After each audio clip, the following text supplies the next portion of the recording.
আমেরিকার যুদ্ধবিরতিটাই যেভাবে ইরানের যুদ্ধ জয়। প্রতিবেদন উপস্থাপন করছি আমি জাকির হোসেন শেখ, আর ক্যামেরায় জিশান আলী শেখ।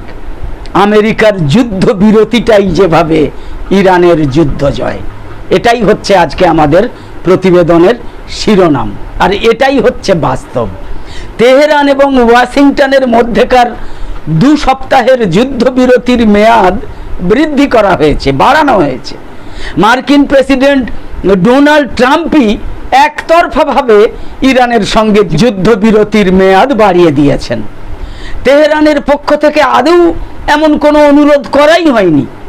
ডোনাল্ড ট্রাম্প নিজের ইচ্ছাতেই একতরফাভাবে এই যুদ্ধবিরতির ঘোষণা করেছেন। তাই ডোনাল্ড ট্রাম্পের এই সিদ্ধান্তকে কেবল শান্তির চেষ্টা হিসাবে দেখলে ভুল হবে।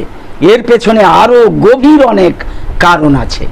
এটা মূলত ওয়াশিংটনের সামরিক কৌশলের ব্যর্থতা, এটা ছাড়া আর কিছু বলার কথা নয়। ইরানকে ভয় দেখিয়ে বশ করা যাচ্ছে না, ফলে ইরানের ওপর শক্তি খাটানো আমেরিকা যুক্তরাষ্ট্রের জন্য এখন কঠিন হয়ে পড়েছে। ডোনাল্ড ট্রাম্পের এই ঘোষণা আসলে আমেরিকার সেই অসহায়ত্বই ফুটিয়ে তুলেছে। এই যুদ্ধবিরতির মাধ্যমে হোয়াইট হাউস আসলে নিজের দুর্বলতা প্রকাশ করে ফেলেছে। তারা বুঝে গিয়েছে এখন আর গায়ের জোরে সব শর্ত চাপিয়ে দেওয়া সম্ভব নয়। এটা এক ধরনের কৌশলগত পিছু টান। যুদ্ধের বিভিন্ন দিক যাচাই করে আমেরিকা দেখেছে এই যুদ্ধে তাদের জেতার সম্ভাবনা খুবই কম। ইরানের পাল্টা হামলা চালানোর দারুণ সক্ষমতা আছে, তারা নিজের দেশের সম্পদ রক্ষা করতে জানে। পাশাপাশি ইরানের সঙ্গে থাকা আঞ্চলিক মিত্রদের শক্তিও অনেক বেশি। এই লড়াই চালিয়ে যাওয়ার খরচ অনেক বেড়ে গিয়েছে। এই বিশাল চাপ সামলানো এখন ওয়াশিংটনের জন্য অসম্ভব হয়ে দাঁড়িয়েছে। আসলে আমেরিকা চায় যুদ্ধের ভয় দেখিয়ে ইরানের অর্থনীতি এবং ইরানের রাজনীতিকে অচল করে দিতে। কিন্তু এই কৌশলের এখন একটা সীমা আছে, কারণ এখন পরিস্থিতি আগের মতো নেই। বিশ্বের জ্বালানি সরবরাহে ইরানের সরাসরি প্রভাব খাটানোর সক্ষমতা রয়েছে। মার্কিন ইতিহাস ঘাঁটলে দেখা যায় যে আমেরিকা অনেক সময় নতুন করে যুদ্ধের প্রস্তুতি নেওয়ার জন্য সাময়িকভাবে বিরতি দেয়। এই যুদ্ধবিরতির আড়ালে আমেরিকা বা তার মিত্ররা কোনো গোপন হামলা চালাতে পারে। ইরান এই কৌশল সম্পর্কে এখন বেশ সচেতন। তারা এই সম্ভাবনাকে মোটেই হালকাভাবে দেখছে না। তারা যুদ্ধের জন্য পুরোপুরি প্রস্তুত হয়েই আছে।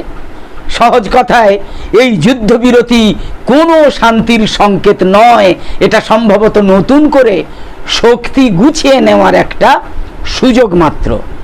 এই পুরো পরিস্থিতিতে ইসরায়েলের ভূমিকা অত্যন্ত গুরুত্বপূর্ণ।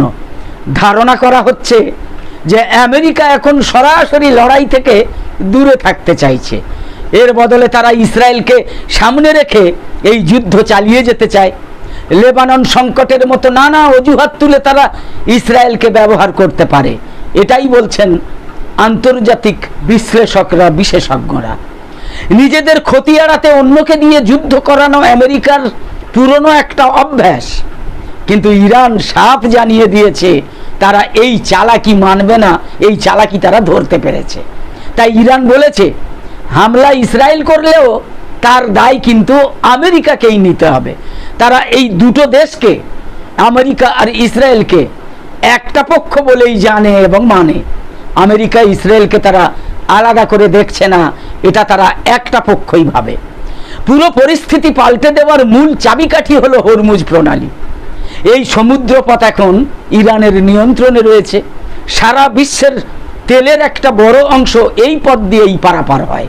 তাই ইরান এটাকে বড় একটা শক্তি হিসাবে ব্যবহার করছে।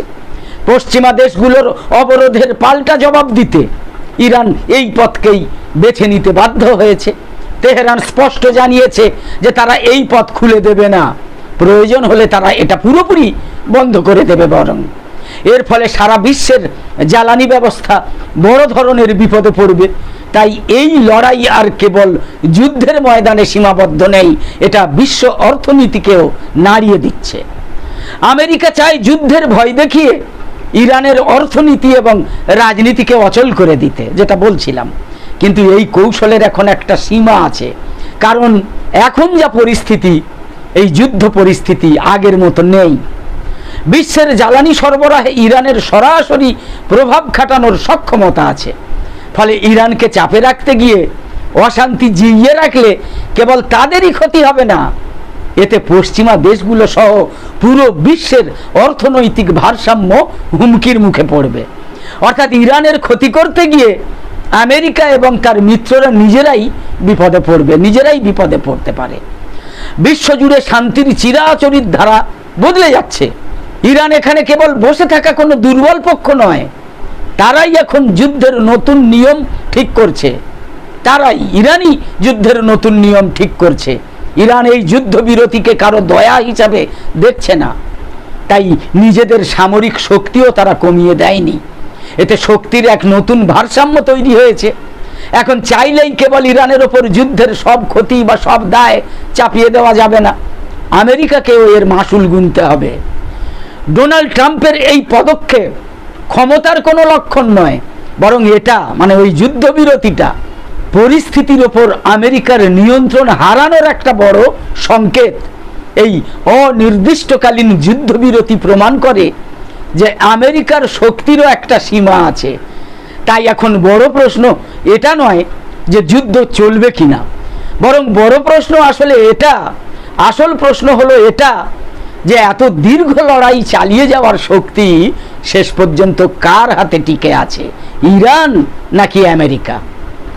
একদম শেষে বলি, আমাদের আজকের এই ভিডিওর বিষয়বস্তু ভালো লেগে থাকলে এই রকম আরও ভিডিও দেখার জন্য ইউটিউবে নোটিফিকেশান পেতে সাবস্ক্রাইব করে পাশের বেল আইকন অন করে অল সিলেক্ট করে রাখুন। আর ফেসবুকে ফলো করে আমাদের আরও নতুন নতুন ভিডিও বানাতে এবং লাইভ সম্প্রচারে উৎসাহিত করতে লাইক, কমেন্ট এবং বেশি বেশি শেয়ার করে সঙ্গে থাকুন। তো আপাতত শেষ করছি। কামনা করি রাজ্যের প্রথম দফার ভোটের মতো রাজ্যের দ্বিতীয় দফার ভোটটাও নির্বিঘ্নে এবং শান্তিপূর্ণভাবে শেষ হোক। অনুরোধ করি সকলে নির্ভয়ে এবং শান্তিপূর্ণভাবে নিজের ভোট নিজে দিন। যে কোনো রকম সংঘাত থেকে দূরে থাকুন, এটা মনে রাখতেই হবে। ভুলেও কোনো প্ররোচনায় পা দেবেন না। ধন্যবাদ।